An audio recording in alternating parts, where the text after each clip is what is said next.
7 baby discovered. Mother Bear could heal any forest injury with special plants. What she did put everyone in tears. The morning mist hung low over the pine trees, creating ghostly shapes that danced between the trunks as 7-year-old Lily Morgan pressed her small nose against the cold cabin window. Her breath fogged the glass, and she drew tiny hearts in the condensation with her finger, watching them slowly disappear as the warmth from inside fought against the autumn chill. Her father, Ethan, was in the kitchen, the familiar sounds of his morning routine providing a comfortable backdrop to her observations. The coffee maker gurgled, dishes clinked softly, and his newspaper rustled with each turned page.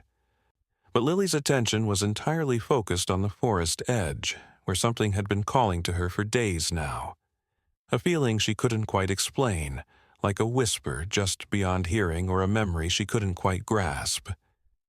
She had been coming to this cabin with her father every autumn since she could remember, but this year felt different somehow. The trees seemed more alive, their branches reaching toward their small dwelling as if trying to share secrets. The birds sang different songs, melodies that made her heart skip with an excitement she didn't understand. Even the way the light filtered through the canopy appeared changed, creating patterns on the forest floor that looked almost like a map leading somewhere magical. Her father always said she had too much imagination, that she spent too much time in her storybooks and not enough time in the real world. But Lily knew there was something special about this place, something that adults had forgotten how to see. "Lily, breakfast is ready," Ethan called from the kitchen, his voice warm but tired. He had been working late into the nights on his research papers, studying wildlife patterns and migration routes for the university. He was a man of science, of facts and figures, of things that could be measured and proven. Lily loved him dearly, but sometimes she wished he could see the world the way she did, full of possibilities and wonder, rather than just data and explanations. She reluctantly pulled herself away from the window, but not before catching a glimpse of movement at the forest's edge, something large and dark that made her heart race with anticipation rather than fear. The scrambled eggs on her plate went mostly untouched as Lily kept glancing toward the window, her small fingers drumming against the wooden table in a rhythm that matched her racing thoughts. Ethan noticed her distraction, but attributed it to typical childhood restlessness. He was already planning his day's work, mentally organizing his notes about the local bear population that had been exhibiting unusual behavior patterns lately. The bears were staying closer to human settlements than normal, which concerned him from a scientific standpoint, though he hadn't shared these worries with Lily. He believed children should be protected from adult concerns, allowed to maintain their innocence for as long as possible. After breakfast, while Ethan settled into his makeshift office with his laptop and stacks of the research materials, Lily slipped on her red rain boots and green jacket, the one with the hood that had little bear ears sewn on top, a gift from her late mother that she treasured more than any toy. She told her father she was going to play in the yard, and he nodded absently, already absorbed in his work. But Lily had other plans. She had been watching the forest edge for 3 days now, and she knew that something important was about to happen. The feeling in her chest was like the moment before opening a present, that delicious anticipation mixed with certainty that something wonderful was waiting. The autumn leaves crunched under her small feet as she ventured past the yard's unofficial boundary, the old oak tree that her father had told her never to go beyond without him. But the pull was too strong, the invitation too clear in the way the sunlight seemed to create a golden path through the undergrowth. She walked slowly, carefully, her eyes wide with wonder as she noticed things that adults would have missed. The way certain mushrooms seemed to glow faintly in the shadows, how the moss on the north side of trees appeared to pulse with an almost imperceptible rhythm, the strange symbols that looked like they had been carved into bark by something other than human hands. 20 minutes into her secret adventure, Lily heard it. A sound that made her freeze mid-step, her heart pounding so hard she could feel it in her fingertips. It wasn't frightening, though it should have been. It was the low, mournful cry of an animal in pain, but underneath the distress was something else, something that spoke directly to her young heart. Without thinking, without the fear that should have sent her running back to the cabin, Lily moved toward the sound, her feet finding their way over roots and around thorny bushes, as if she had walked this path 100 times before. In a small clearing bathed in dappled sunlight, she saw them. A massive mother bear, her dark fur catching the light in a way that made it look almost purple, was bent over a smaller form. Her cub, no bigger than a medium-sized dog, lay on its side, its breathing labored and a terrible gash visible on its hind leg. Blood had matted the young bear's fur, and even from her distance, Lily could see the wound was serious. The mother bear's great head swung toward Lily, and their eyes met.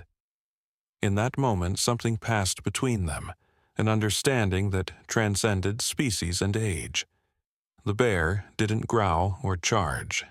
Instead, she made a soft, huffing sound, almost like a sigh, and turned back to her injured baby. What happened next would forever change how Lily saw the world. The mother bear began moving with deliberate purpose, not with the lumbering gait people associate with bears, but with an almost graceful precision. She moved to a nearby tree, an ancient pine whose bark was covered in a peculiar blue-green moss that seemed to shimmer in the filtered sunlight. With careful movements of her great paws, she scraped some of the moss free, gathering it with a gentleness that seemed impossible for such a powerful creature. The moss glowed brighter as she touched it, pulsing with a light that wasn't quite natural, wasn't quite of this world. Lily watched, transfixed, as the mother bear returned to her cub and began applying the moss to the wound. She worked with the patience and care of a human mother tending to a scraped knee, her massive paws surprisingly delicate as she pressed the glowing moss against the gash. The cub whimpered once, then grew still, and Lily feared the worst until she saw its chest rising and falling in a peaceful rhythm. The moss seemed to melt into the wound, its glow spreading across the injury like water soaking into dry earth. Before Lily's amazed eyes, the terrible gash began to close, the edges pulling together as if drawn by invisible threads. The healing took perhaps 10 minutes, though to Lily it felt both like seconds and hours. Time stretching and compressing in that strange way it does when witnessing something truly extraordinary. The mother bear continued her ministrations, occasionally returning to the tree for more of the miraculous moss, each application making the wound smaller, the cub's breathing easier. Finally, where there had been a life-threatening injury, only a faint line remained, like an old scar that had years to fade rather than minutes. The cub stirred, lifted its head, and made a small sound of confusion before struggling to its feet. It swayed for a moment, then pressed against its mother's great bulk, clearly exhausted but very much alive and whole. The mother bear nuzzled her baby, then turned once more to look at Lily. This time, there was something different in those dark eyes, something that looked almost like gratitude, though Lily couldn't understand why the bear would be grateful to her. She had done nothing but watch. Yet the bear held her gaze for a long moment, then did something that would have terrified any adult but filled Lily with wonder. She took 3 slow steps toward the child, lowered her massive head, and exhaled a warm breath that smelled of pine needles and earth and something sweet like honey. It was a greeting, a thank you, an acknowledgement of a witness to something sacred. Then, as suddenly as the moment had begun, it ended. The mother bear turned, her cub following on steady legs, and they disappeared into the deeper forest, leaving Lily alone in the clearing, with only the memory of what she had seen and the faint, fading glow of a few moss fragments on the ground where the healing had taken place. She stood there for several minutes, her young mind trying to process what had happened, trying to find words for something that existed beyond language. Finally, she heard her father calling her name in the distance, his voice carrying a note of concern that meant she had been gone too long. Lily ran back toward the cabin, her mind racing faster than her feet. She burst through the door, leaves in her hair, her cheeks flushed with excitement and exertion. Ethan looked up from his laptop, his expression shifting from relief to curiosity as he took in his daughter's wild appearance. "Lily, where have you been? You know you're not supposed to go past the oak tree," he said, though his tone was more worried than angry. Lily opened her mouth, the words tumbling out in a rush about the bears and the moss and the healing, her hands moving animatedly as she tried to convey the magic of what she had witnessed. Ethan's expression gradually shifted from concern to something Lily recognized but didn't want to see. It was the look he got when she told him about her dreams, or the stories she made up about the pictures in clouds. It was the look that said he loved her but didn't believe her. "Sweetheart," he said gently, pulling her onto his lap, "you have such a wonderful imagination. But bears don't heal wounds with moss. That's not how nature works. You probably saw a mother bear grooming her cub. Sometimes that can look like something else to our eyes, especially when we're excited or scared. But Daddy, I saw it. The moss was glowing, and the cut just disappeared. It was real. I promise it was real," Lily insisted, her voice rising with frustration. She could feel the truth of what she had seen sitting heavy in her chest, a weight that grew heavier as she watched her father's patient but disbelieving smile. He stroked her hair, his touch gentle and loving, but his words cut deeper than he knew. "I believe you saw something special, sweetheart. The forest is full of amazing things, but sometimes our minds fill in details that aren't quite real. It's part of what makes you so creative and special. Now, how about we have some lunch and you can draw me a picture of what you saw?" Lily nodded, swallowing the lump in her throat. She understood that her father would never believe her, not without seeing it himself.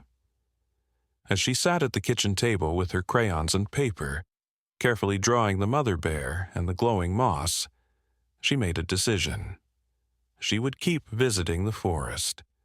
She would learn more about the magic she had witnessed. And maybe, just maybe, she would find a way to show her father that sometimes the world was more wonderful than science could explain. The secret sat warm in her heart, a precious treasure that was hers alone, at least for now. The days that followed fell into a pattern. Each morning, Ethan would lose himself in his research while Lily would venture to the forest edge, never going quite as far as that first day but always watching, always hoping. She began to notice things she had overlooked before, the way certain birds seemed to follow her, their songs changing when she appeared. The patterns in the bark that looked almost like a language she could almost understand. The flowers that bloomed out of season in spots where sunlight rarely reached. The forest was alive with secrets, and she was slowly learning to read them. She started leaving small offerings at the base of the old pine tree where she had seen the healing. Acorns she had gathered, pretty stones from the creek behind the cabin, pictures she had drawn of the bears and the forest. She never saw who took them, but they always disappeared by the next morning, replaced sometimes by things that made her gasp with delight. A perfect blue jay feather, a piece of bark with those strange symbols carved deep.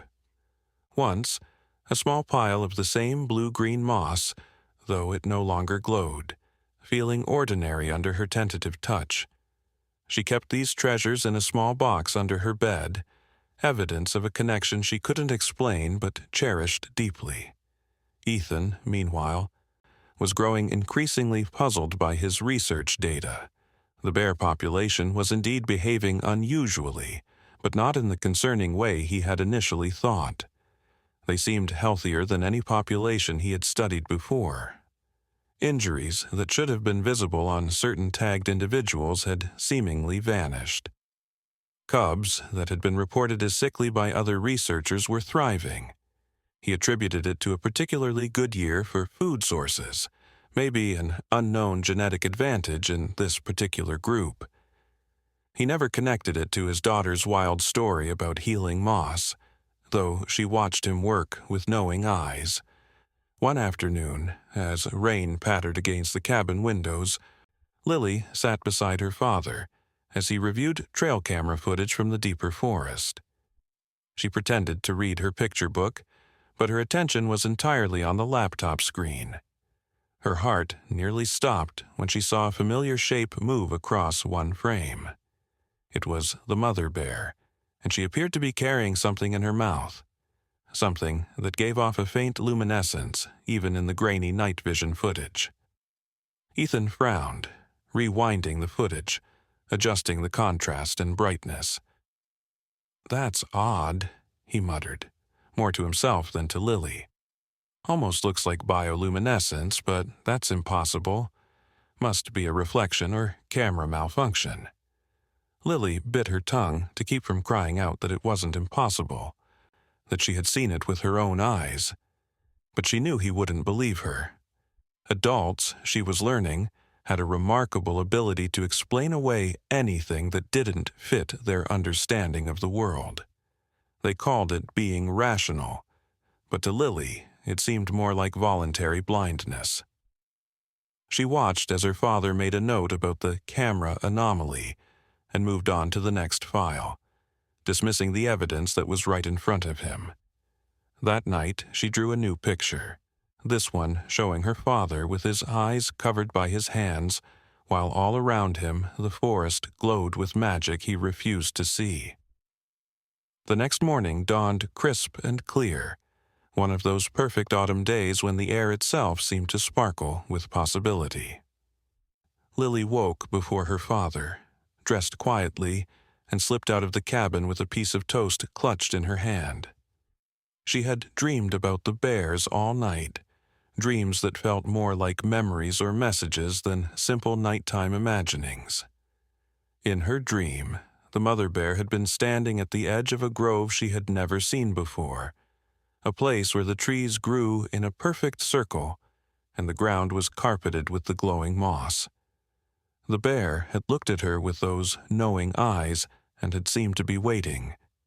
She walked deeper into the forest than she had ventured since that first day, following a path that her feet seemed to know even though her mind insisted she had never been this way before.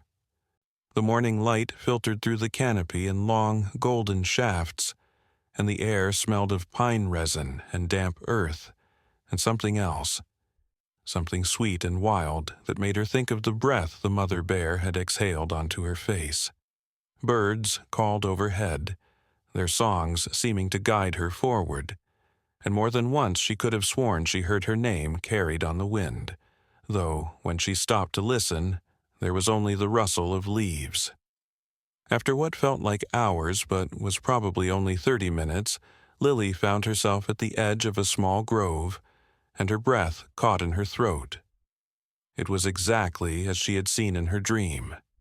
The trees, ancient oaks and pines, grew in a perfect circle, their branches intertwining overhead to create a natural cathedral. The ground was indeed carpeted with the blue-green moss, and in the morning light it glowed with a soft, steady pulse like a heartbeat. In the center of the grove, beside a small, clear pool of water that reflected the sky above, sat the mother bear. The great animal looked up as Lily approached, and there was no surprise in her eyes, only a warm welcome, as if she had been expecting the child. Lily walked forward slowly, her fear completely absent. replaced by a sense of coming home she couldn't explain. She sat down a few feet from the bear, close enough to see the individual hairs of her thick coat, to watch the slow rise and fall of her breathing. They sat together in comfortable silence for several minutes, two beings from different worlds sharing a moment of perfect understanding. Then the bear did something extraordinary. She rose to her feet and walked to one of the trees, placing her great paw against the trunk. The tree seemed to respond, its bark glowing faintly where she touched it. She looked back at Lily and made a soft huffing sound, clearly inviting her to come closer. Lily stood and approached, her small hand reaching out tentatively. The bear guided her hand with her massive head, placing it against the tree beside her own paw. The moment Lily's skin made contact with the bark, the world exploded with sensation. She could feel the tree's life force, ancient and patient. Connected to every other tree in the forest through roots and fungi in an underground network of communication, she somehow understood without words. She could sense the presence of every living thing in the grove, from the smallest insect to the moss beneath her feet, all of it connected, all of it alive with purpose and intelligence. And through it all, she could feel the bear's presence, not just as an animal but as a guardian, a keeper of this sacred knowledge, a bridge between the human world and something far older and wiser. The vision or sensation lasted only seconds before Lily stumbled backward, her head spinning with the magnitude of what she had experienced. The mother bear watched her with what looked like approval, then turned and walked toward the pool. She dipped her great head to drink, and Lily noticed that where drops of water fell from her muzzle onto the moss, it glowed brighter, spreading in ripples like stones thrown in still water. The bear looked back at her once more, and in those dark eyes Lily saw an invitation, a promise, a secret shared. Then, with her cub emerging from the trees to join her, she ambled away, leaving Lily alone in the magical grove. Lily sat by the pool for a long time, trying to process what had happened. She cupped some of the water in her small hands and drank, finding it sweet and cold and somehow more refreshing than any water she had ever tasted. She gathered a few small pieces of the glowing moss, wrapping them carefully in leaves to take back with her. She knew her father would want to see them, even if he wouldn't believe where they came from. As she prepared to leave, she heard something that made her freeze. It was her father's voice, calling her name, and he sounded closer than he should be. He sounded worried, almost frantic. She ran toward his voice, her heart pounding not with fear, but with excitement. Maybe, just maybe, if he was this deep in the forest, he would see something that would help him believe. She found him near a fallen log, his face pale with worry that transformed into relief and then anger when he saw her. "Lily Morgan, you scared me to death. You've been gone for 2 hours. 2 hours. I've been searching everywhere." His voice cracked with emotion, and Lily realized he had been truly frightened. She threw her arms around his waist, burying her face in his jacket that smelled of coffee and cologne and safety. "I'm sorry, Daddy. I didn't mean to scare you, but I found something amazing. The bears showed me this place where the moss glows and the trees talk to each other, and there's this pool of water that's magical, and—" The words tumbled out in a rush, and she could feel her father's body tense with each fantastical claim. He pulled back to look at her, his expression a mixture of love, frustration, and concern. "Lily, sweetheart, we need to talk about the difference between imagination and reality. These stories are getting out of hand. You could have been hurt, lost, or worse.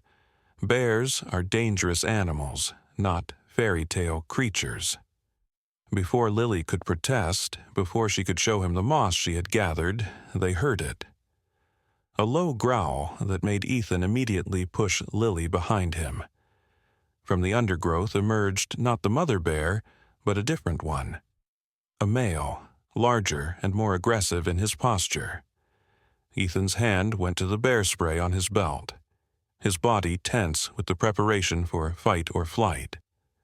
But before he could act, before the situation could escalate into tragedy, the mother bear appeared from another direction, placing herself between the male and the humans. What followed was unlike anything Ethan had ever witnessed in his years of studying wildlife. The mother bear didn't attack or display aggression toward the male.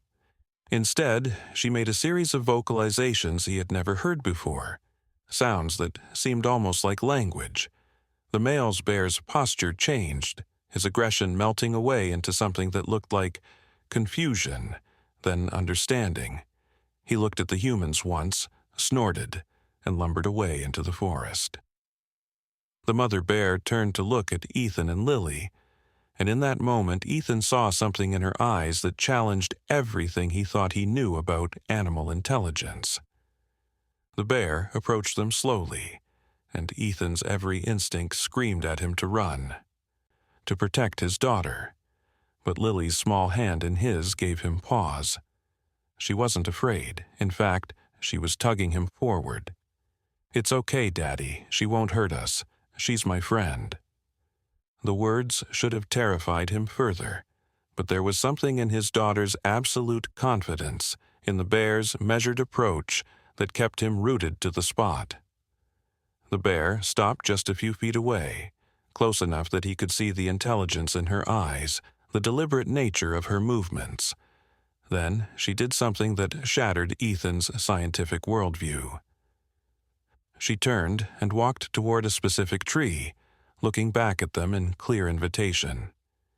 Against every rational thought in his head, Ethan followed, Lily's hand still in his daughter practically vibrating with excitement.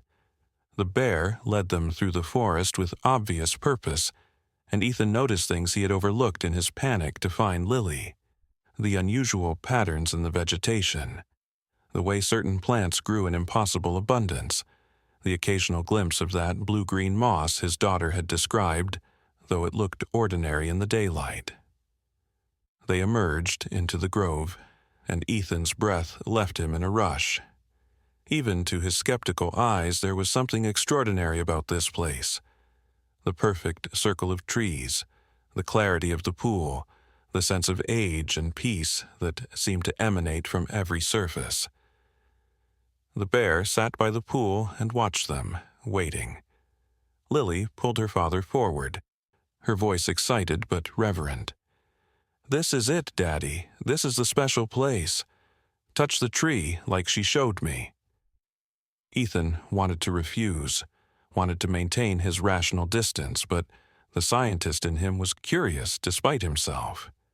He placed his hand on the nearest tree, expecting nothing but bark against his palm. Instead, he felt a subtle vibration, almost like a pulse.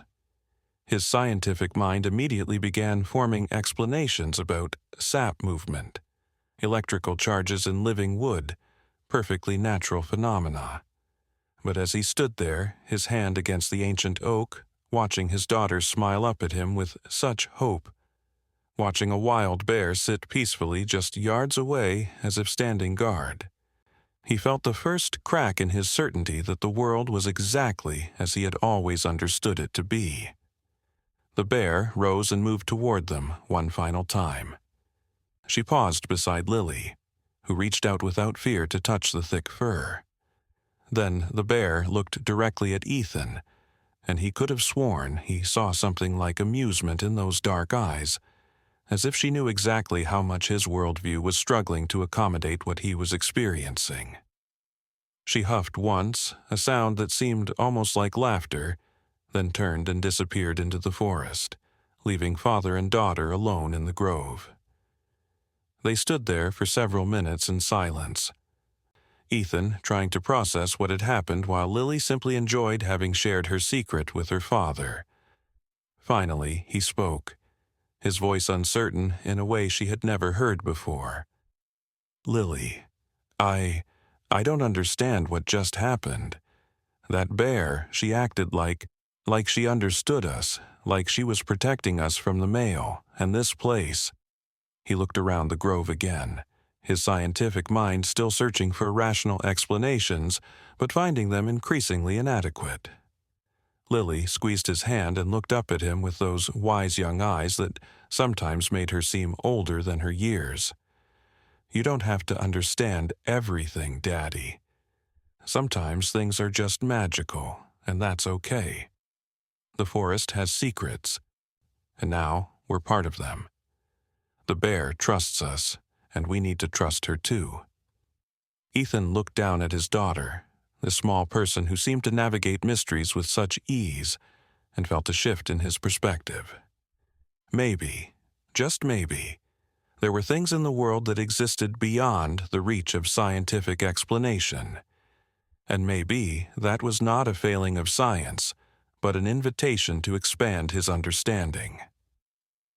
As they walked back to the cabin hand in hand, Ethan's mind was racing with questions and possibilities. He thought about the anomalies in his research, the unexplained healings, the unusual behavior patterns. He thought about the grove and the bear and the way his daughter had led him into a world he didn't know existed. That evening, as Lily drew pictures of their adventure, he pulled up his research files with new eyes. He began to see patterns he had dismissed, connections he had ignored. The forest was telling a story he hadn't known how to read, but now, with his daughter as his guide, he was beginning to understand the language. Over the next few days, everything changed between them. Ethan no longer dismissed Lily's observations as imagination. Instead, he listened carefully, asking questions, treating her insights with the respect he would give to a fellow researcher. They began visiting the grove together, always careful, always respectful, understanding that they had been given a privilege that came with responsibility. The mother bear appeared occasionally, always at a distance, but her presence was a constant reminder of the trust that had been extended to them. Ethan started documenting what they observed, but not in his usual scientific reports. Instead, he kept a private journal, understanding instinctively that this knowledge was not meant for academic papers or peer review. It was something older, deeper, more sacred than his professional world could accommodate.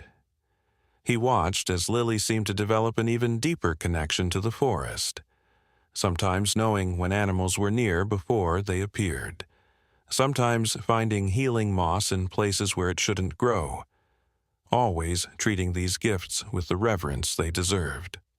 One evening, as they sat by the cabin's fireplace, Lily showed him her collection of forest treasures.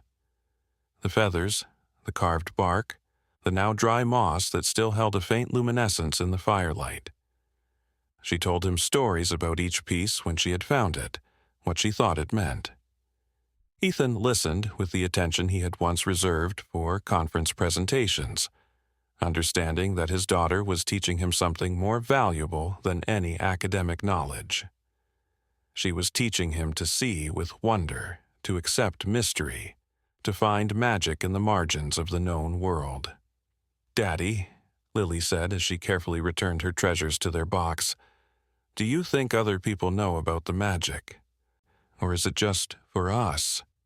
Ethan considered the question carefully, thinking about his colleagues who would never believe him, about the papers he would never write, about the secret he and his daughter now shared.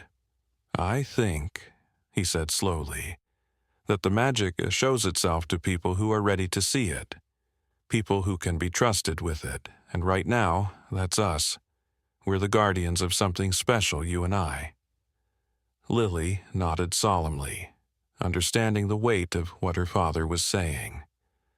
They were part of something now, something that connected them not just to each other but to the forest, to the bears, to an ancient wisdom that had chosen to reveal itself to a little girl who believed in magic and a scientist who was learning to. As the fire crackled and the night deepened around their small cabin, father and daughter sat in comfortable silence, united in their shared secret, and their commitment to protect the magic they had been privileged to witness. The final week of their stay passed in a blur of discovery and deepening connection. Each day brought new revelations as Ethan learned to see the forest through Lily's eyes while she learned to appreciate her father's desire to understand and document, even if only privately. They developed a routine of morning walks to the grove, where they would sit quietly and observe, sometimes seeing the bears, sometimes just absorbing the peace of the place. Ethan noticed his stress levels dropping, his sleep improving, his entire perspective on his work and life shifting in subtle but profound ways. On their last morning at the cabin, they made one final visit to the grove. The mother bear was there, sitting by the pool with her cub, as if waiting to say goodbye. Lily ran forward without fear, and Ethan no longer felt the urge to stop her. She sat near the bears, not touching but close enough to feel their presence, and began to speak softly, telling them about how she would miss them, how she would come back next year, how she would never forget the magic they had shared. The mother bear listened with what seemed like understanding. Her great head tilted slightly, her eyes warm and knowing. When it was time to leave, the bear did something unprecedented. She stood and walked to Lily, lowering her massive head to gently touch the child's forehead with her nose. It was a blessing, a farewell, a promise. Then she turned to Ethan, and to his amazement she repeated the gesture with him. The touch was brief, barely a second, but in that moment Ethan felt something pass between them, an understanding that transcended species, a connection to something ancient and wise. When the bear pulled away, he found tears on his cheeks, though he couldn't have said exactly why. As they packed the car to leave, Lily was quieter than usual, the weight of leaving clearly affecting her. Ethan understood. He felt it too, the pull of the grove, the desire to stay in this place where magic was real, and bears were healers, and a little girl could teach a scientist to believe in wonders. But they both knew they had lives to return to, responsibilities in the human world. What they carried with them now was the knowledge that magic existed, that they had been chosen to witness it, and that they would return. The drive home was filled with a different kind of conversation than their journey there. Where before Ethan might have played educational podcasts or discussed school and work, now they talked about what they had experienced, what it meant, how they would protect the secret while living with its truth. Lily asked thoughtful questions about why some people could see magic and others couldn't, and Ethan found himself giving answers that would have embarrassed his former self. Talking about open hearts and humble minds, and the courage to believe in something greater than what we can measure and control. As their small town came into view, as the familiar streets and houses replaced the wild forest, they both felt the shift from one world to another. But the magic didn't leave them. It settled into their hearts like a warm ember, a constant reminder of what they had witnessed and what they now protected. Lily looked at her father as he pulled into their driveway. Their ordinary house looking somehow different now that they knew extraordinary things existed in the world. "We'll go back next year, won't we, Daddy?" she asked, though it was more statement than question. Ethan turned off the engine and looked at his daughter, this remarkable child who had opened his eyes to wonders he never imagined. "Every year," he promised. "For as long as the forest will have us, for as long as the bears trust us, we'll go back. We're part of something now, Lily. We have a responsibility to that grove, to those creatures, to the magic itself." Lily smiled, satisfied with his answer, and they went into their house carrying their bags and their secret, ready to live in the ordinary world while knowing that the extraordinary was always there, waiting in a grove where bears could heal with glowing moss and trees held the wisdom of ages. That night, As Ethan tucked Lily into her own bed for the first time in weeks, she pulled out a piece of paper from under her pillow. It was a drawing she had made on their last night at the cabin but hadn't shown him. In it, she had drawn their family, not just the two of them, but including her late mother, standing in the grove with the bears. Above them all, the trees formed a protective canopy, and everything was bathed in the soft blue-green glow of the magical moss. "I think Mommy would have believed in the magic," Lily said softly. "I think maybe she sent us there to find it." Ethan's throat tightened with emotion as he looked at the drawing, at his daughter's representation of their changed world. "I think you're right," he whispered, kissing her forehead where the bear had touched her. "I think she would have believed, and I think she would be proud of us for believing too." As he turned off the light and left Lily's room, Ethan paused in the hallway, looking at a photo of his late wife. In her eyes, he now saw something he had missed before, a hint of that same wonder that lived in Lily's gaze, a suggestion that she too had known there was more to the world than what could be measured and proven. In his study that night, Ethan opened his private journal and began to write. Not the dry scientific observations of his professional life, but something more like poetry, an attempt to capture the feeling of standing in that grove, of watching his daughter communicate with a wild bear, of touching a tree and feeling the pulse of an entire forest. He wrote about transformation, about the courage it takes to let go of certainty, about the gift of seeing the world through a child's eyes. He wrote until the early hours of the morning, filling pages with thoughts and questions and wonders he never thought he would entertain. Meanwhile, in her room, Lily lay awake despite the late hour, her small hand clutched around a piece of the moss she had kept. Now dry, but still precious. She thought about the mother bear and her cub, wondering if they were sleeping in the grove, if they remembered her the way she remembered them. She thought about the magic that lived in the forest and now lived in her and her father too. She made plans for next year, imagining all the things she would bring to show the bears, all the questions she would ask the trees, all the secrets she might learn. As sleep finally took her, Lily dreamed of the grove, but it was different this time. The clearing was filled with light, not just from the moss but from something else, something deeper and more powerful.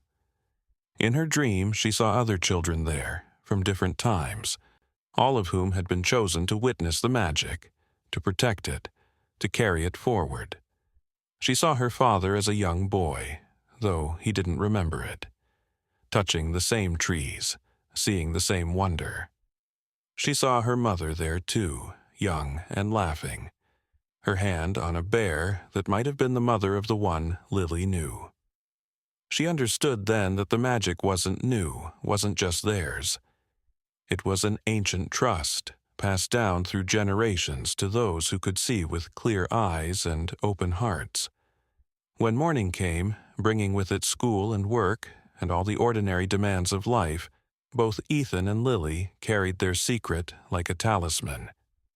They didn't speak of it to others, understanding instinctively that the magic wasn't meant to be shared broadly, wasn't meant to be proven or publicized.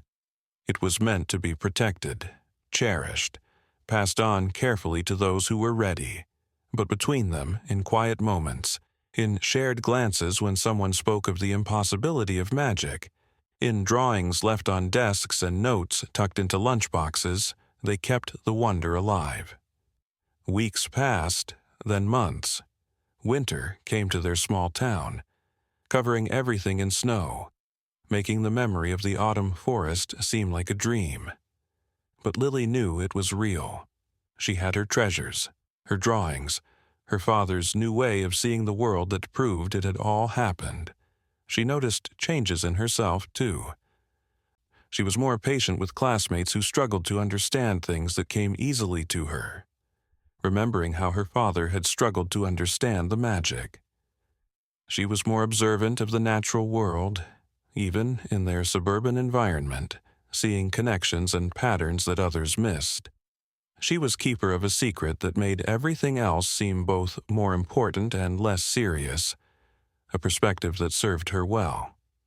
Ethan, too, was changed. His research took new directions, still scientific but informed by a respect for the mysteries that science hadn't yet explained. He became known among his colleagues for asking unusual questions, for pushing the boundaries of what they studied and how.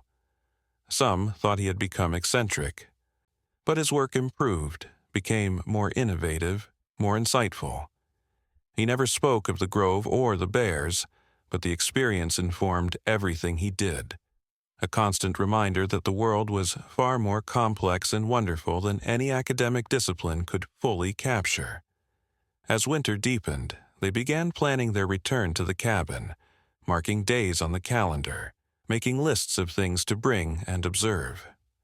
Lily wanted to document the Grove through all the seasons, to understand how the magic changed with the weather and the light.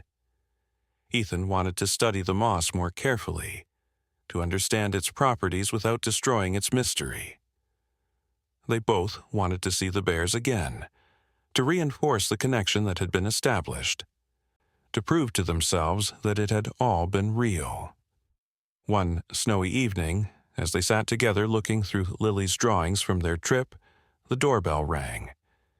It was unusual for anyone to visit at that hour, and Ethan answered it with curiosity. On the doorstep stood an elderly woman he didn't recognize, though something about her eyes seemed familiar. She smiled at him, a knowing smile that made his heart skip. "Mr. Marshall?" she asked, though it seemed she already knew the answer. "My name is Margaret Reed. I believe you and your daughter met some friends of mine in the forest this autumn." Ethan's mouth went dry as he processed her words.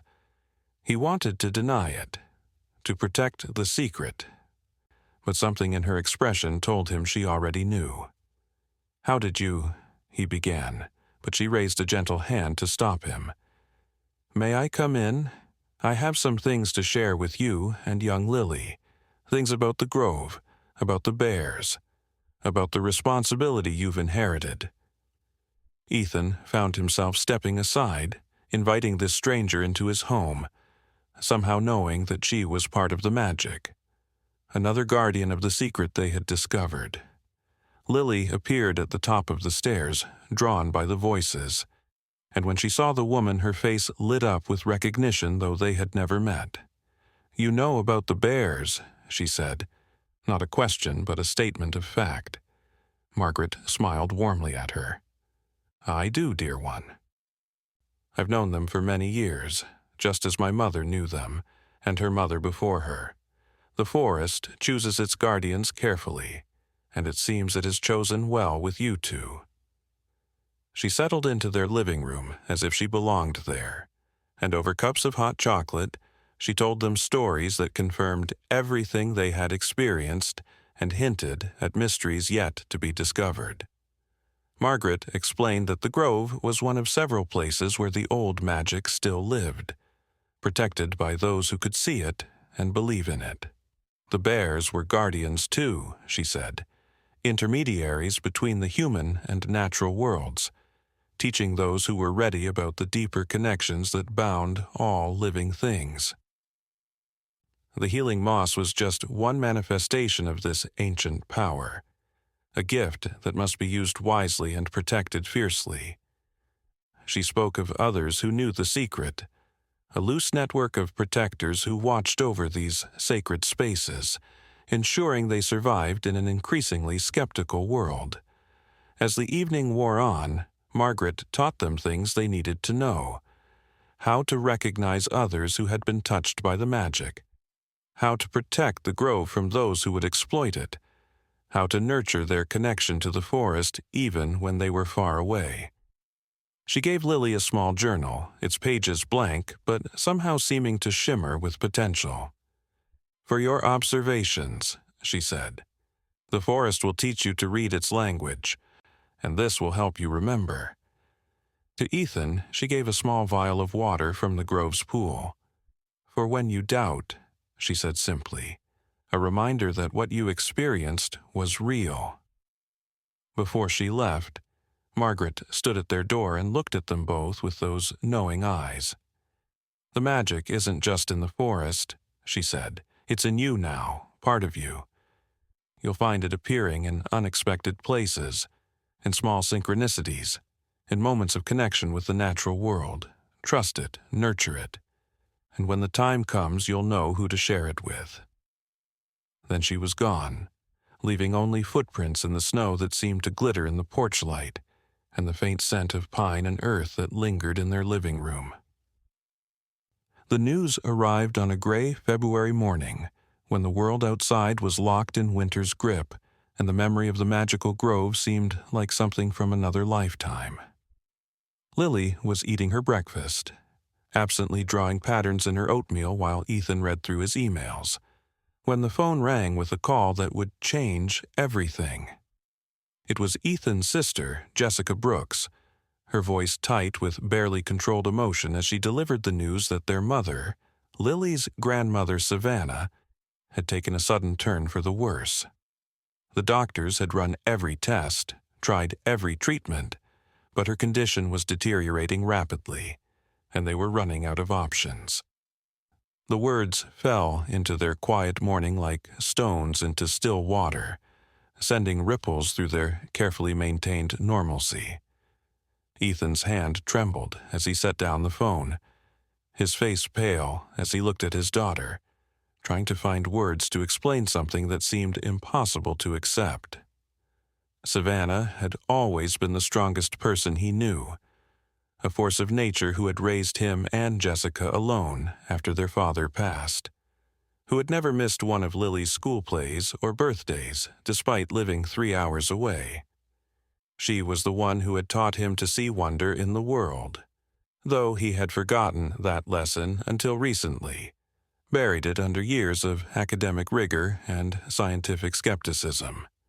Now she was lying in a hospital bed, her body failing in ways that medical science couldn't explain or stop, and all his knowledge, all his research, meant nothing in the face of this harsh reality. Lily listened to her father's halting explanation with those wise young eyes that had seen magic and understood mysteries beyond her years.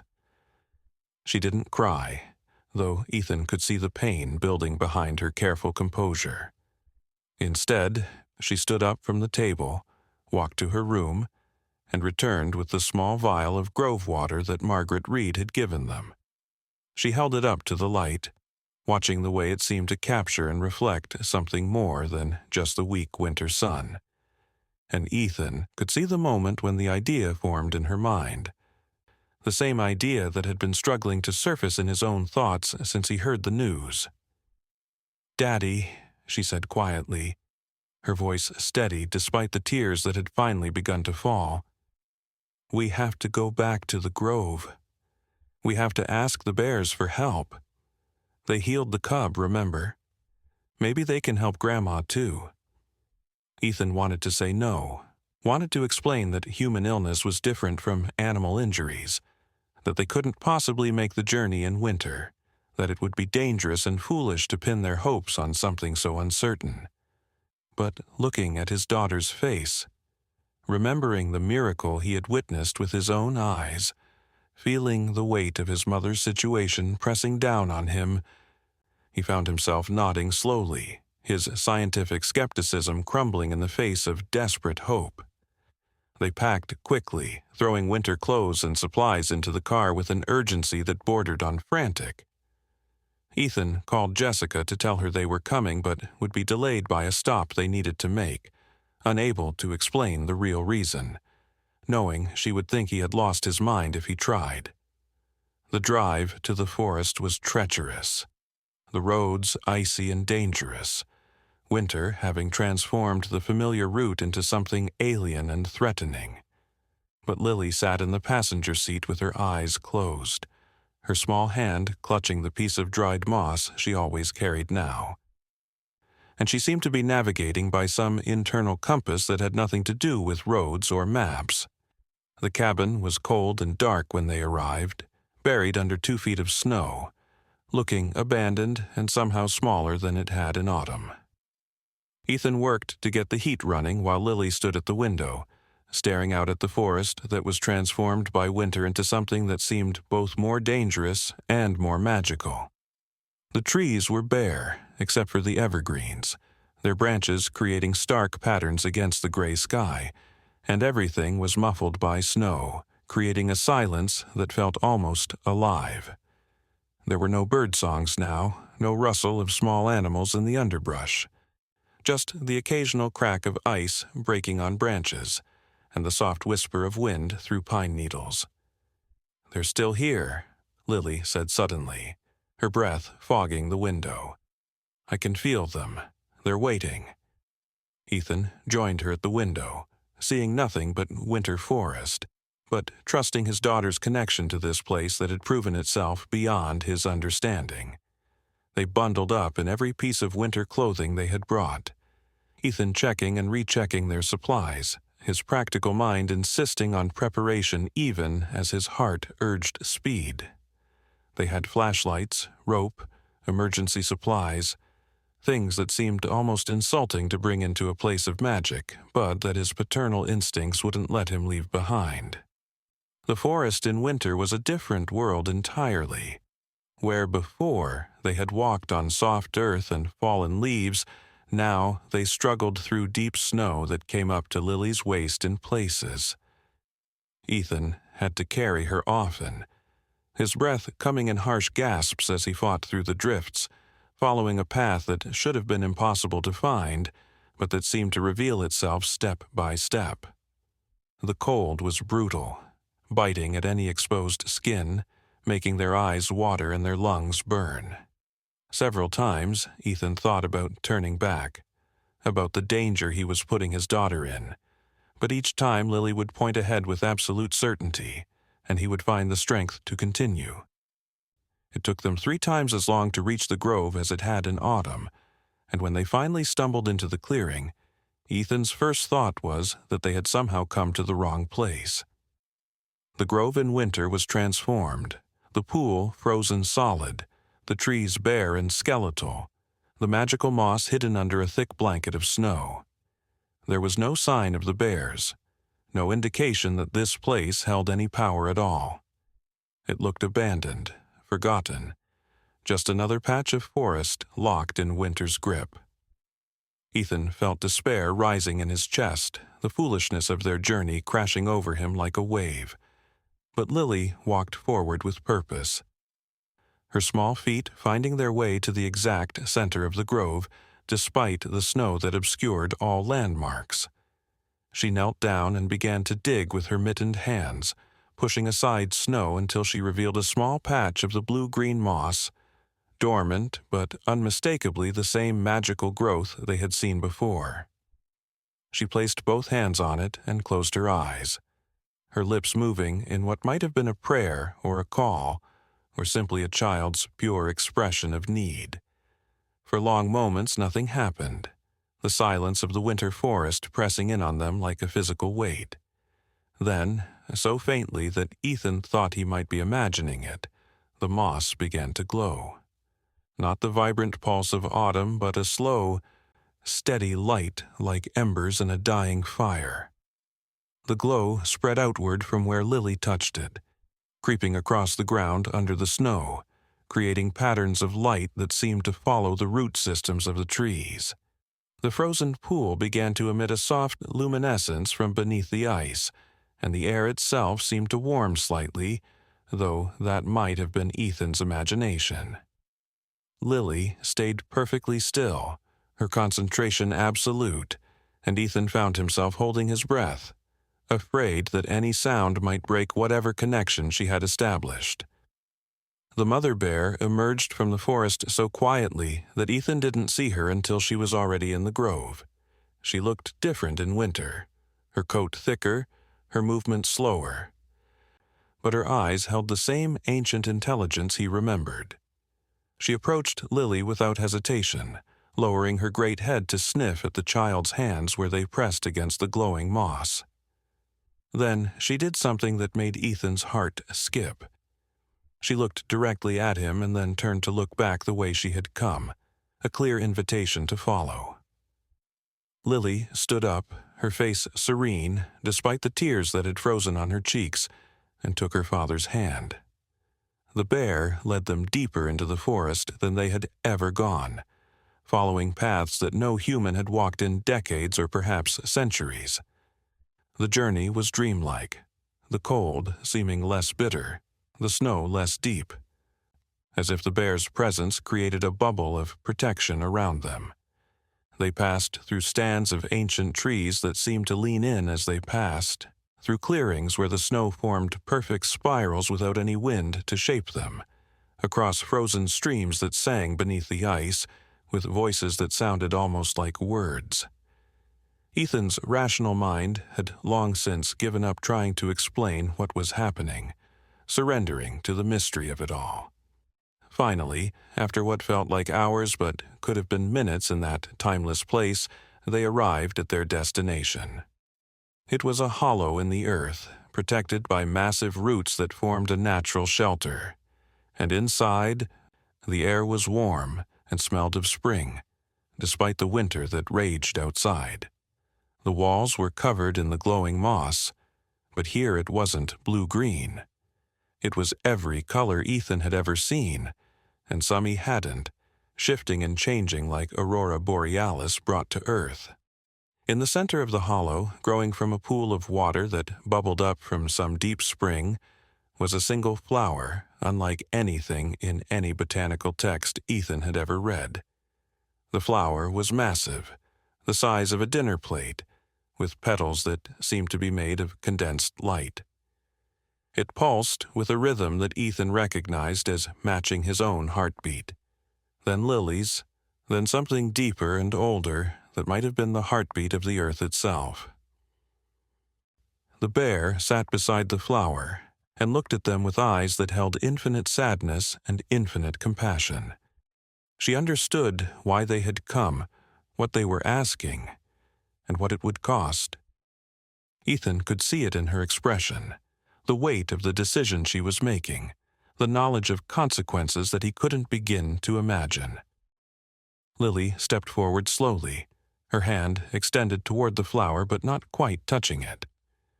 She looked at the bear, and something passed between them, a communication that needed no words. The child understood what was being offered and what it meant. This wasn't just healing moss or grove water. This was the source, the heart of the forest's magic, the thing that gave life to all the mysterious and wonderful things they had witnessed. To take from it was to diminish it, possibly forever. The bear knew this, and now Lily knew it too, and the weight of that knowledge was almost too much for her young heart to bear. "Please," Lily whispered, and the word carried all the love she had for her grandmother, all the desperation of a child facing loss, all the hope that magic could triumph over tragedy. The bear rose slowly and moved to the flower. With infinite care, she extended one claw and touched a single petal. The petal detached from the flower and drifted down like a feather made of starlight, landing in Lily's outstretched palm. The moment it touched her skin, the entire hollow dimmed, the lights in the moss fading, the flower itself seeming to shrink and lose some of its brilliance. The cost was immediate and visible, and Ethan felt his heart break for this creature who had given them something precious at such a price. The bear made a sound then, not quite a roar, not quite a cry, but something that expressed loss and love in equal measure.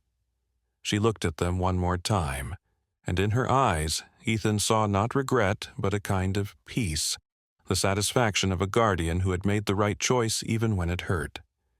Then she turned and walked out of the hollow, leaving them alone with the gift she had given and the responsibility it carried. Lily cradled the petal against her chest, and Ethan could see it glowing through her winter coat, a piece of pure magic that they would carry back to the human world. The journey back to the cabin passed in a blur. The forest seemed to help them, paths appearing where there had been none, the wind always at their backs, the cold held at bay by the warmth emanating from the petal Lily carried. They packed quickly, Ethan's hands shaking with urgency and something else, a fear that if they waited too long the magic would fade, the opportunity would be lost.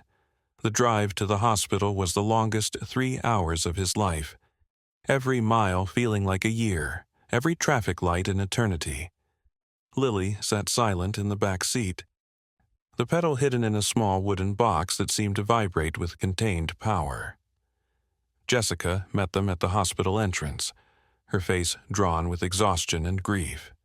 She started to speak, to tell them how bad things had gotten, but Ethan just hugged her and kept walking, Lily's hand in his, their purpose clear even if it couldn't be explained. They found Savannah in a private room, machines beeping around her breath shallow and labored, her skin pale as winter snow. The doctors had given up active treatment, moving to comfort care, waiting for the inevitable. Jessica tried to prepare them, to soften the blow of seeing her like this, but Lily walked straight to her grandmother's bedside with the confidence of someone who had seen miracles. What happened next would be debated in their family for years to come, explained away by some as coincidence, by others as the power of love and hope.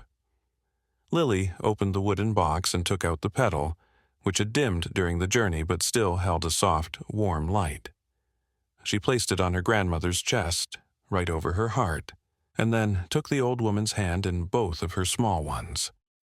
She didn't speak, didn't pray, just sat there with her eyes closed, and Ethan could have sworn he saw light spreading from the petal through Savannah's body, following her veins like rivers of gold. For several minutes, nothing seemed to happen. The machines continued their mechanical breathing. The monitors showed the same weak patterns. Jessica started to say something, probably to comfort Lily, to explain that sometimes people just couldn't be saved. But then Savannah's breathing changed, becoming deeper, stronger. Color returned to her cheeks like sunrise breaking over mountains. Her eyelids fluttered, and then, impossibly, they opened. She looked directly at Lily and smiled, a smile that held recognition and wonder, and a knowledge that something extraordinary had just occurred.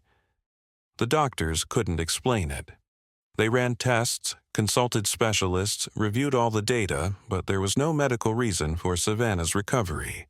Her organs, which had been failing systematically, were functioning normally. Her blood work showed no signs of the toxins that had been building up. She was tired, weak from her ordeal, but fundamentally healthy in a way that defied every prognosis they had made. They used words like spontaneous remission and medical miracle, but Ethan and Lily knew the truth. They had brought magic from the forest, and it had done what science could not. But the magic came with a price, as magic always does. The petal, once Savannah was stable, crumbled to dust that sparkled for a moment before disappearing entirely.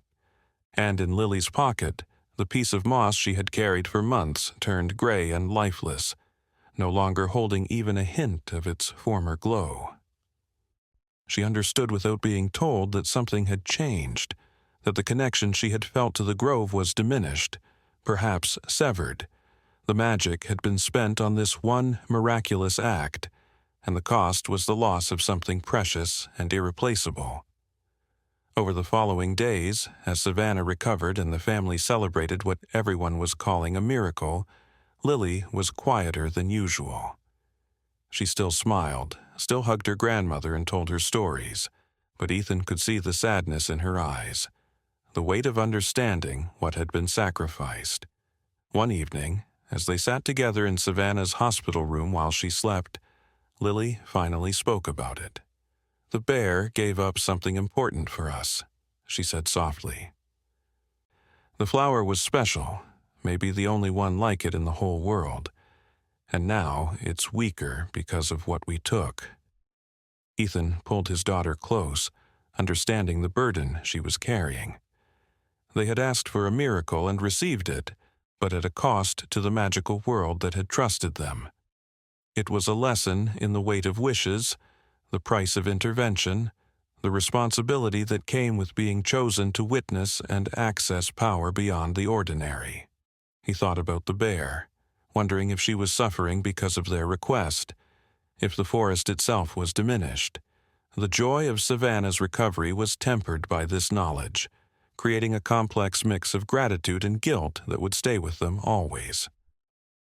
When they finally returned home, with Savannah discharged and staying with them while she completed her recovery, Lily asked if they could go back to the forest one more time before spring. Ethan understood her need to return, to see what remained, to perhaps apologize or at least bear witness to the consequences of their actions. They made the journey on a warmer day in late March when the snow was melting and the first hints of spring were appearing. The cabin felt different, less welcoming, as if it knew what they had done. The walk to the grove was easier with the snow mostly gone, but Lily dragged her feet, clearly dreading what they might find. When they finally reached the clearing, Ethan's heart sank. The grove looked ordinary, beautiful in the way any forest clearing might be, but utterly lacking in the magic they had once felt. The pool was clear but normal water. The moss on the trees was just moss, green and healthy, but without any trace of luminescence. Even the arrangement of trees, while still circular, no longer felt deliberate or special. It was as if the magic had been drained away, leaving only the physical shell of what had been. Lily walked to the center of the grove and sat down, her small shoulders shaking with silent sobs. Ethan joined her, not knowing what to say, how to comfort her when he felt the loss just as keenly. They had traded magic for life, wonder for healing, and while he couldn't regret saving his mother, he mourned what had been lost. They sat there for a long time, father and daughter, grieving together for something most people would never believe had existed in the first place. Then, just as they were preparing to leave, to walk away from this place that had given them so much and asked for so much in return, Lily spotted something. There, at the base of the tree where she had first seen the glowing moss, was a tiny shoot of new growth. It was small, barely visible, but it had a quality that made her gasp. It wasn't glowing exactly, but it seemed to hold potential, like a seed of light waiting for the right moment to bloom. She knelt beside it, careful not to touch it, and Ethan could see hope returning to her face. "It's coming back," she whispered, her voice filled with wonder. "The magic isn't gone, it's just resting, starting over." She looked up at her father with eyes that sparkled with their old enthusiasm. "We have to protect it, Daddy. We have to make sure it has time to grow strong again. The bear trusted us with something precious, and we used it, but maybe we can help it heal. Maybe that's our job now, to be guardians while the magic recovers." As if in response to her words, they heard a familiar sound from the forest edge. The mother bear emerged from the trees, moving slowly, looking older and more tired than they had ever seen her. But she was there, still watching, still protecting. She looked at them for a long moment, and Ethan could have sworn he saw approval in her eyes as she observed Lily kneeling protectively near the tiny shoot. Then she turned and disappeared back into the forest. But her message was clear. They were still connected, still part of this, still trusted despite what had been taken. They began visiting more frequently after that, not just during their annual autumn trip, but whenever they could manage it. They watched the tiny shoot grow with agonizing slowness, measuring its progress in millimeters, celebrating each new leaf like a birthday. They brought offerings again, not expecting anything in return, but simply as gestures of gratitude and apology. They found others who Margaret Reed had told them about. other guardians who helped them understand how to nurture magical spaces that had been depleted, how to be patient with power that needed time to regenerate. Savannah, once she was fully recovered, noticed the change in both of them. She asked careful questions, sensing there was more to her recovery than medical miracle, but respecting their reluctance to explain. Finally, on a summer evening, as they all sat in the garden watching fireflies dance in the dusk, Lily told her the whole story. Ethan expected disbelief, skepticism, the rational response of an adult faced with impossible claims. But Savannah listened with tears streaming down her face, and when Lily finished, she pulled her granddaughter close and whispered, "I know, sweetheart. In my dreams, I saw a bear and a flower made of light. I knew you had done something magical to save me." The admission opened something in their family, a new level of connection and understanding. Savannah became part of their secret, another guardian of the slowly recovering grove. She started painting again, something she hadn't done in years, and her canvases filled with images of bears and magical forests and flowers made of light. She said the experience had awakened something in her, a connection to beauty and mystery that she had lost somewhere in the practical business of living. Her paintings began to sell, people drawn to something in them they couldn't quite name, a quality of magic made real. By the next autumn, when they made their traditional trip to the cabin, the shoot had grown into a small plant, still delicate but unmistakably related to the magical moss they had first encountered. It glowed faintly in the evening light, a promise of what might return given time and care. The mother bear appeared more frequently, sometimes with her cub who was now nearly fully grown, and they would sit together in companionable silence, guardians of something precious that was slowly healing. Margaret Reed visited them again that winter, appearing at their door with the same mysterious timing as before. She examined the small plant Lily had carefully sketched and smiled with deep satisfaction. "You've learned the most important lesson," she said. "Magic isn't just about taking when we need it. It's about giving back, about stewarding, about understanding that we're part of a cycle larger than ourselves. The grove will recover because you're helping it recover. The magic will return because you're nurturing its return. This is how it has always worked, how it must work if these special places are to survive." She taught them more that visit, about the network of magical places around the world, about the long history of guardians who had protected and sometimes depleted and then restored these sources of wonder. She told them about other children like Lily, who could see what adults had forgotten how to see, about the responsibility they carried to keep the magic alive for future generations. She gave them books, handwritten journals from previous guardians, maps marked with symbols they were only beginning to understand. They were part of something ancient and vital, she explained, something that existed parallel to the modern world, but was essential to its survival in ways most people would never comprehend. As winter turned to spring and spring to summer, their lives developed a new rhythm. They were still normal people living normal lives, Ethan teaching at the university, Lily attending school, Savannah painting in her studio. But underneath the ordinary routine was this extraordinary secret, this connection to magic that informed everything they did. They found themselves noticing things others missed, small synchronicities and moments of wonder that suggested the magic wasn't confined to the grove, but was spreading, touching their daily lives in subtle ways. Lily grew, but never outgrew her connection to the forest. If anything, it deepened as she matured, became more nuanced and complex.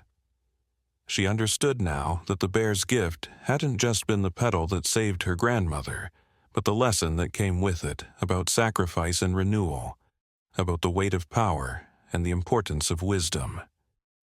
She began writing in the journal Margaret had given her, documenting not just what she observed in the grove, but her thoughts about the relationship between the human and magical worlds, insights that seemed far beyond her years. The grove itself continued its slow recovery. By the second anniversary of Savannah's healing, the moss covered several trees again, glowing softly in the evening light, though not yet with the full brilliance they had first witnessed.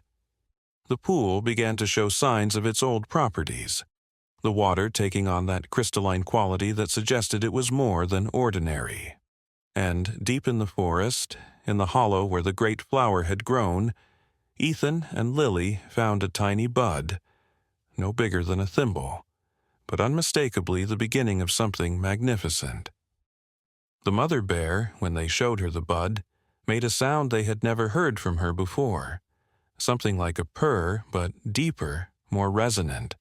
She touched her nose to Lily's hand, then to Ethan's, a gesture of acceptance and partnership.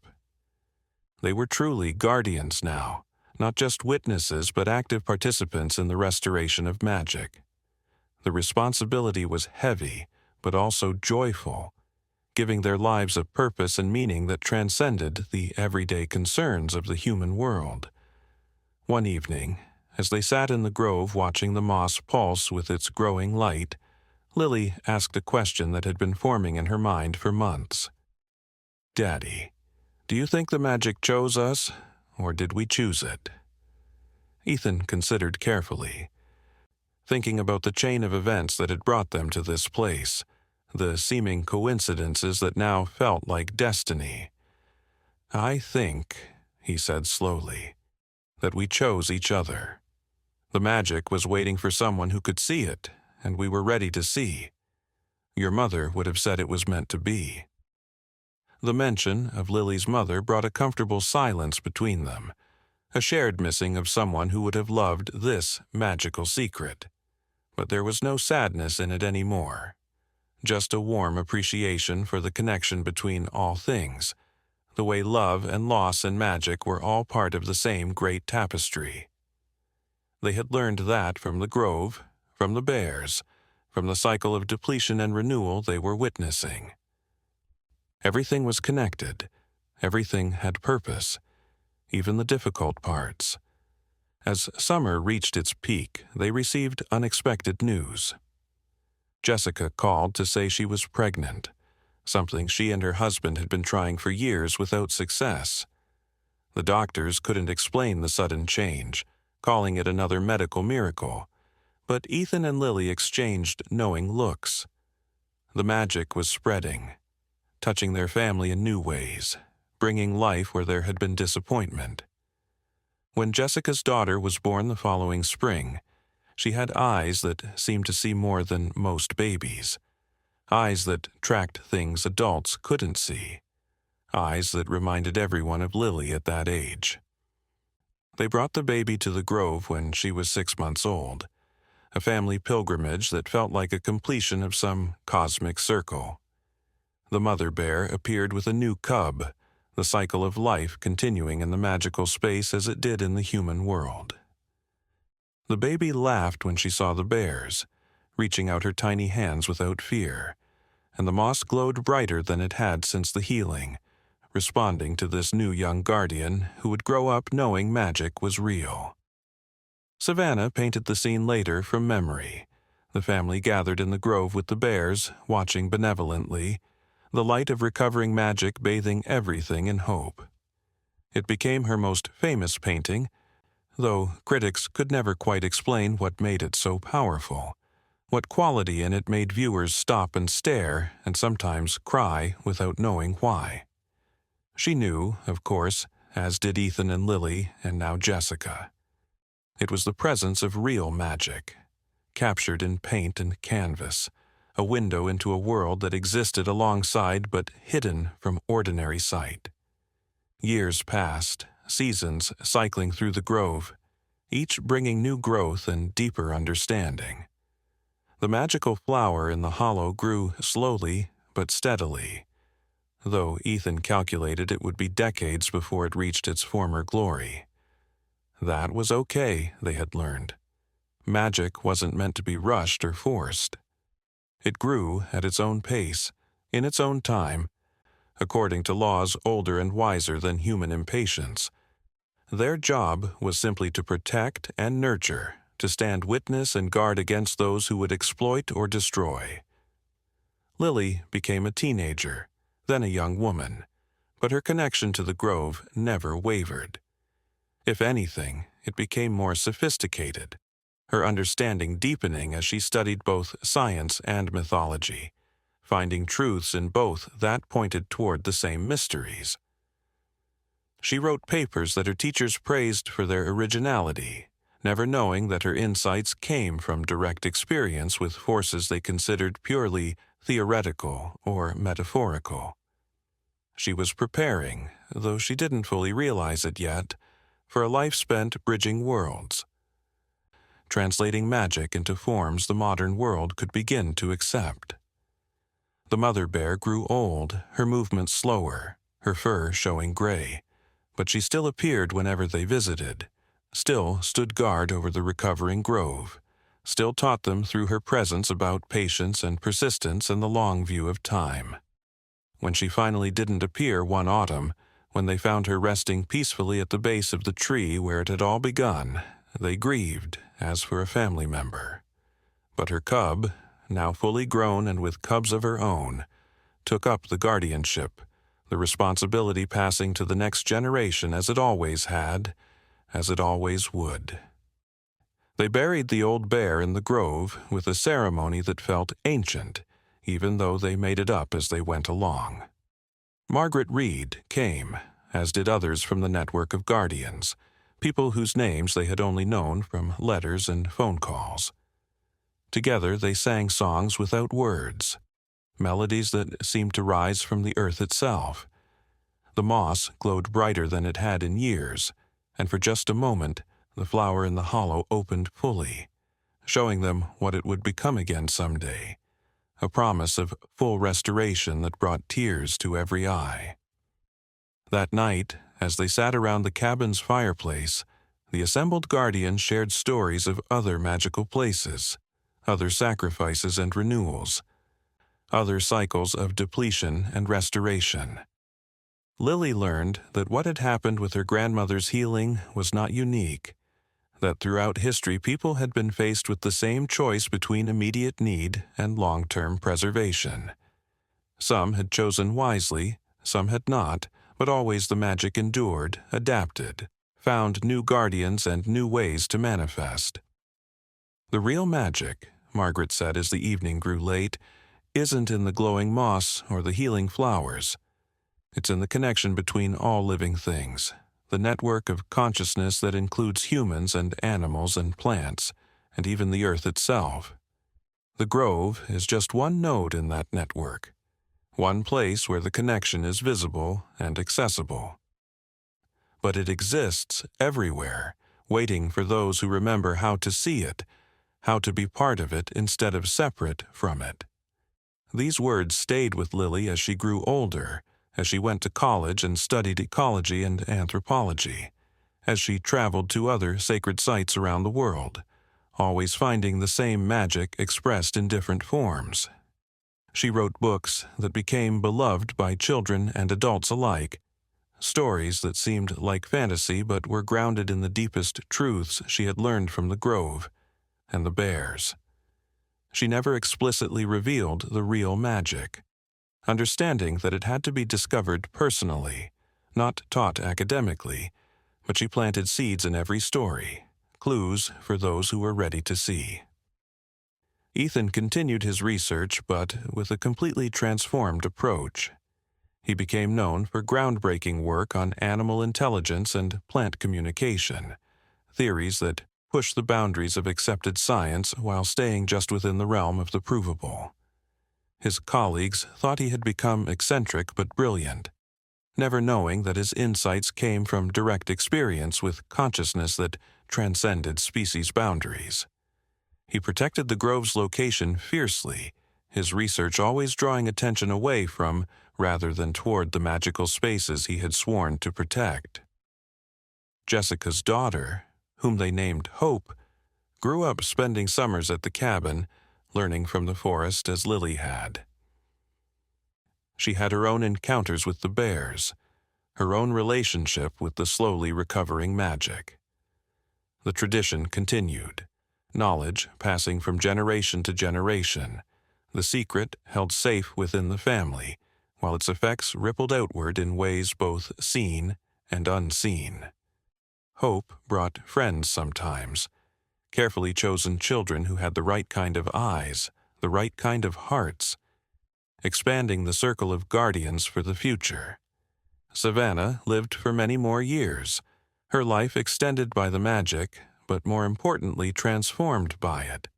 She became a mentor to young artists, teaching them to see the extraordinary in the ordinary, to paint not just what the eye saw, but what the heart knew. Her studio became a gathering place for people who sensed there was more to the world than surface appearances, though few knew the real source of her inspiration. When she finally passed, peacefully and naturally, they scattered her ashes in the grove, where they seemed to merge with the glowing moss, becoming part of the magic she had been saved by and had helped to save in return. On the 20th anniversary of the healing, Lily stood in the grove with her own daughter, a bright-eyed child who had inherited the ability to see what others missed. The moss now covered most of the trees again, not as brilliant as it had been originally, but growing stronger each year. The flower in the hollow was the size of a dinner plate again, though still pale compared to its former glory. But there was time, so much time, and that was the most important lesson the grove had taught them. Magic endured not through grand gestures, but through patient tending, through generations of guardians who understood that they were temporary, but the magic was eternal. The new generation of bears watched from the forest edge as Lily told her daughter the story for the first time, the full truth of what had happened here, what had been sacrificed and what had been gained. The child listened with the same wonder Lily had felt all those years ago, understanding instinctively that she was being entrusted with something precious. When the story was finished, she walked to the newest shoot of glowing moss, barely visible but unmistakably there, and made the same promise Lily had made, Ethan had made, all the guardians before them had made: to protect, to nurture, to keep the magic alive for those who would come after. As they walked back to the cabin that evening, 3 generations of guardians united in purpose, the forest seemed to pulse with life and possibility. The magic was no longer just recovering, but thriving in a new way, adapted to a world that had changed dramatically since the grove first became sacred. It was more hidden, perhaps, more subtle, but also more resilient, protected by a network of humans who understood that wonder and responsibility were 2 sides of the same coin. That night, Lily dreamed of the old mother bear, young again in some other place, watching over a grove that existed beyond physical space, the true source of all the magic they guarded in the physical world. In the dream, the bear spoke, not in words but in understanding that flowed directly into Lily's consciousness. She spoke of cycles and seasons, of the necessity of both growth and dormancy, of how sometimes magic had to be spent to remind humans of its existence, to create new guardians, to keep the connection alive. The healing of Savannah hadn't been a depletion but an investment, creating a family of protectors who would tend the magic for generations. When Lily woke, she found her daughter standing at the window, watching the forest with the same intensity she had shown at that age. "Mom," the child said without turning around, "there's something calling me out there, something important." Lily smiled, remembering her own first call to the forest, the beginning of everything that had shaped her life. "I know, sweetheart," she said, joining her daughter at the window. "Tomorrow we'll go together. There's so much to show you, so much to learn. The forest has been waiting for you." And in the grove, the moss pulsed with anticipation. The flower opened a little wider, and somewhere in the depths of the forest, a young bear cub looked up at its mother with eyes full of questions, ready to learn its own role in the ancient dance between the wild and the human, the magical and the mundane. The cycle continued, as it always had, as it always would, as long as there were those who remembered how to see, how to believe, how to guard the precious places where magic still lived. The story of the grove became a living thing, passed down not through books or formal teaching, but through experience, through the touch of bark that hummed with life, through the sight of moss that glowed with inner light, through the eyes of bears that held intelligence deeper than instinct. Each guardian added their own chapter, their own understanding, their own relationship with the magic. It was never the same twice, always surprising, always teaching new lessons about connection and sacrifice, and the profound responsibility of being chosen to see what others could not.